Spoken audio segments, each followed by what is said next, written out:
Selamat malam Mas Erik, selamat malam dokter. Mau saya tanyakan dokter terkait dengan trauma ke suatu tempat atau suatu lingkungan. Anak saya memang dia mengalami trauma ketika masa orientasi di sekolah. Ketika itu dia melihat ini kawan-kawannya keserupan, akhirnya dia ketakutan sendiri dan dia mengalami gangguan sejak itu. Uh, jadi kalau kita pahami dulu ya kejadian kesurupan itu kan kalau konteksnya dalam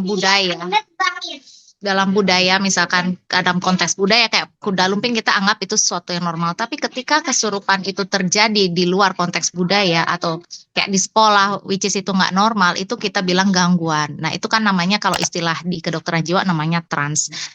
Nah, penyebab dari kesurupan ini perlu dipahami dulu. Apakah pengaruh dari psikologis, sosial, atau spiritual? Kalau dari psikologis mungkin yang ketika anak ibu untuk melihat kejadian itu, apakah teman-temannya mengalami stres, tekanan mental, takut berlebihan, atau kelelahan. Kalau secara sosial, apakah ada cerita-cerita horor yang diberikan secara sugesti dari pihak sekolah? Karena itu akan mempengaruhi penanganannya. Apabila pengaruh ternyata dari psikologis, itu bisa dijalankan secara simultan. Entah misalkan dengan pendekatan konseling dulu, psikoterapi dulu silahkan.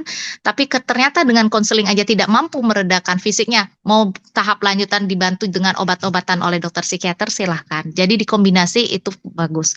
Tapi kalau misalkan ternyata penyebabnya ini yang membuat anak akhirnya takut, pengaruh dari sosial, pengaruh dari spiritual, itu ada peranan juga dari sosial dan sekolah. Apakah sekolah memberikan apa yang selama ini isu-isu yang diberikan tentang goib atau apa yang perlu dijernihkan atau dicerahkan. Mungkin begitu ya, Bun.